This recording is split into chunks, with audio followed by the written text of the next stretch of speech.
তো এটা হচ্ছে মন্দিরের মেন গেট। তো এই মেন গেট দিয়ে এখন ফুল সিকিউরিটি রয়েছে, তাই আমরা এই মেন গেট দিয়ে ঢুকতে পারবো না।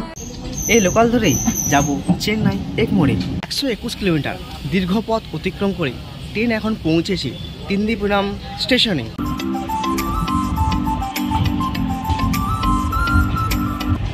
চেন্নাই এগমোর থেকে দীর্ঘ 55 কিলোমিটার পথ অতিক্রম করে ট্রেন এখন পৌঁছেছে চেঙ্গলপত্তু জংশনে। 2.5 ঘন্টা লাইন দেওয়ার পর আমরা পৌঁছে গেছি সেই স্থানে যেখানে প্রভুর দর্শন হচ্ছে।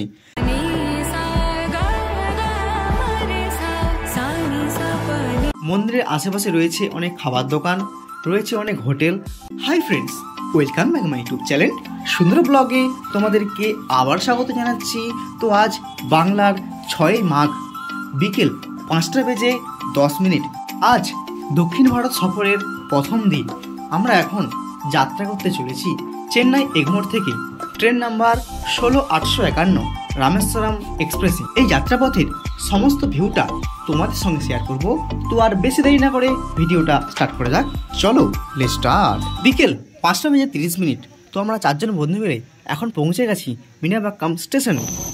এই লোকাল ধরেই যাব চেন্নাই এগমোরে।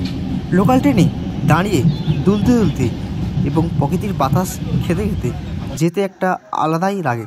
তো বন্ধুরা, তোমাদের কেমন লাগে সেটা কমেন্টে লিখে জানাও।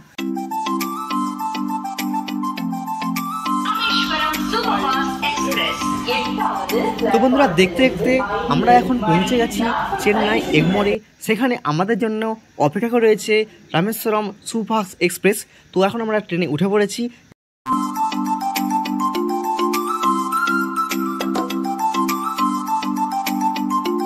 তো বন্ধুরা, তোমাদের হয়তো অনেকেরই মনে হবে রামেশ্বরম ট্যুর প্রথমে কেন রাখা হয়েছে। প্রভু শ্রী রামচন্দ্র শিবকে সন্তুষ্ট করার জন্য বালির মূর্তি প্রতিষ্ঠা করে ওইখানে পুজো দিয়েছিল। আর আমরা পৌঁছাবো 22শে জানুয়ারি। ওই দিনই অযোধ্যার রাম মন্দিরের পূর্ণ প্রতিষ্ঠা হবে। সেই আনন্দের মুহূর্তটা আমরাও মনের মধ্যে রাখতে চাই, তাই আমরা এই দিন ঠিক করেছি। 6:56 চেন্নাই এগমোর থেকে দীর্ঘ 55 কিলোমিটার পথ অতিক্রম করে ট্রেন এখন পৌঁছেছে চেঙ্গলপত্তু জংশনে। এই স্টেশনে হল্ট হচ্ছে 2 মিনিট। ট্রেন আপাতত 14 মিনিট লেটে চলছে। এর পরবর্তী স্টেশন মেঙ্গলপত্তু জংশন। দেখা হচ্ছে পরের স্টেশনে। টাটা।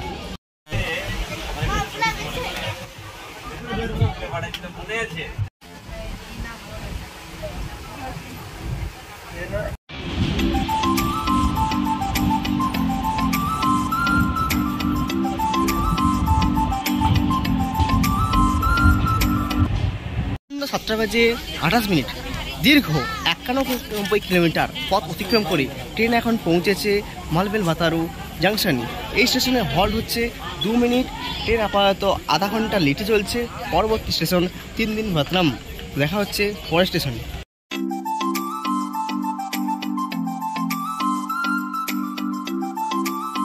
সন্ধ্যা 7:50। 121 কিলোমিটার দীর্ঘ পথ অতিক্রম করে ট্রেন এখন পৌঁছেছে তিন্দিপুরাম স্টেশনে। এই স্টেশনে হল্ট হচ্ছে 2 মিনিট। এই স্টেশন 12 মিনিট লেটে চলছে। এর পরবর্তী স্টেশন বিল্লিপুরাম জাংশন। তো দেখা হচ্ছে পরের স্টেশনে।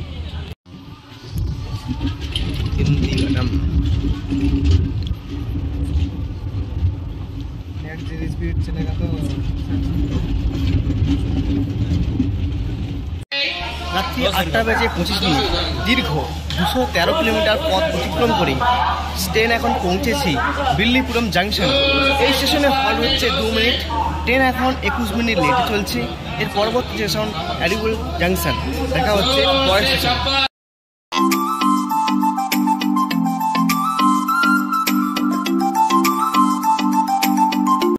ভোর 4:19। চেন্নাই এগমোর থেকে দীর্ঘ 529 কিলোমিটার পথ অতিক্রম করে ট্রেন এখন পৌঁছেছে মণ্ডপম স্টেশনে। এই স্টেশনে হল্ট হচ্ছে 2 মিনিট। কিন্তু রামেশ্বরমের যে ব্রিজ রয়েছে সেই ব্রিজের অবস্থাটা খুব খারাপ, তাই আমরা মণ্ডপমে আটকে গেছি। এখান থেকে আমরা বাস ধরে যাব রামেশ্বরম স্টেশন। তো এখন দেখা যাক কোন বাস ধরা যায়। দেখা যাচ্ছে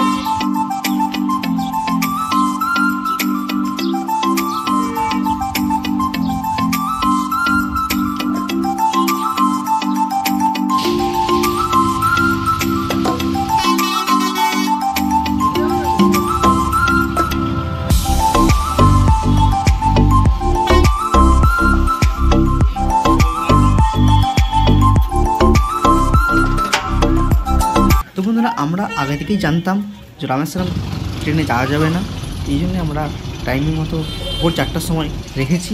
এবং দেখতে পাচ্ছ আমরা এখন বাসে উঠে পড়েছি। বাসে ভাড়া নিয়েছে পার হেড 25 টাকা। এবং দেখতে দেখতে আমরা এখন পৌঁছে গেছি রামেশ্বরম বাস স্ট্যান্ডে। বাস স্ট্যান্ড থেকে মন্দিরের দূরত্ব প্রায় 5 মিনিট। তো আমরা এখন পায়ে হেঁটে যাচ্ছি প্রভুর দর্শনে।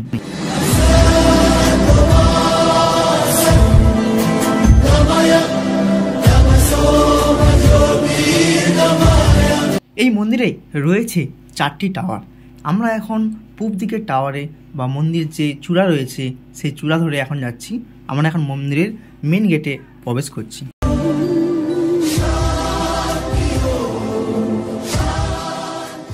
মন্দিরের গেটের এই আলোকময় বৈচিত্র্য দেখে যে কোনো মানুষের মন সত্যি মুগ্ধ হবে। তো আমরা আর বেশি দেরি না করে গেটে লাইন দিয়ে দিচ্ছি। লাইন খুব দীর্ঘ রয়েছে। এবার তোমাদেরকে মন্দিরের ভিতরে যে সমস্ত কিছু কারুকার্য এবং দাবির শিল্পের উপমা রয়েছে সেটা একটু ক্যামেরার মাধ্যমে দেখানো যাক।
তো বন্ধুরা, প্রায় দীর্ঘ 3 ঘন্টা লাইনে থাকার পর আমরা পৌঁছতে পেরেছি প্রভুর সেই সামনে দর্শনের উদ্দেশ্যে।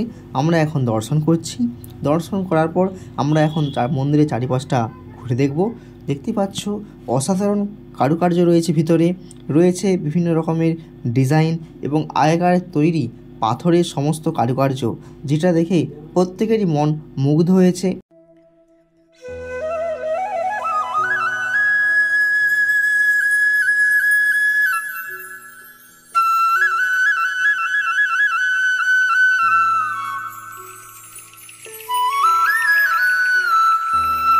আমরা এখন মন্দিরের চারিপাশটা ঘুরে দেখছি। তো সকাল হয়েছে। ওই দিনের সকালটা ছিল অন্যরকম মেঘাচ্ছন্ন। যদিও সামনে সমুদ্র রয়েছে এবং ঠান্ডা বাতাস বয়েছে, তবুও ছিল গরম অব্যাহত। মন্দিরের বাইরে অনেক ভক্তরা তারা ফটোশ্যুট করছে, তাই আমরাও কিছু ফটোশ্যুট করে নিলাম। এবং এখান থেকে আমরা আজকে যাব মাদুরাইয়ের উদ্দেশ্যে, কেননা রামেশ্বরমের শুধু মন্দির দর্শন আমাদের লক্ষ্য ছিল। আমরা পরবর্তীকালে ঠিক নিশ্চয়ই আসবো। রামেশ্বরমের যে আশেপাশে বিভিন্ন সাইট সিন রয়েছে, যেমন রয়েছে রাম সেতু, যেমন রয়েছে ধনুষকোটি, সেই সমস্ত ভিডিওগুলা আমরা পরের বারে আসবো এবং তোমাদেরকে দেখাবো। দেখতে পাচ্ছ মন্দিরের চূড়াটা দূর থেকে অসাধারণ লাগছে। মন্দিরের আশেপাশে রয়েছে বিভিন্ন খাবার দোকান, বাঙালি খাবার দোকান, হোটেল, রেস্টুরেন্ট। তো তোমরা হোটেল থাকতে পারো সেই রকম কথাবার্তা বলে। তো আমরা আর এই হোটেলে থাকছি না, আমরা এখন যাচ্ছি রামেশ্বরমের বাস স্ট্যান্ডে। ওখান থেকে বাস ধরে যাব মাদুরাই। তো দেখা হচ্ছে মাদুরাইতে। আজকের মতো টাটা, বাই বাই।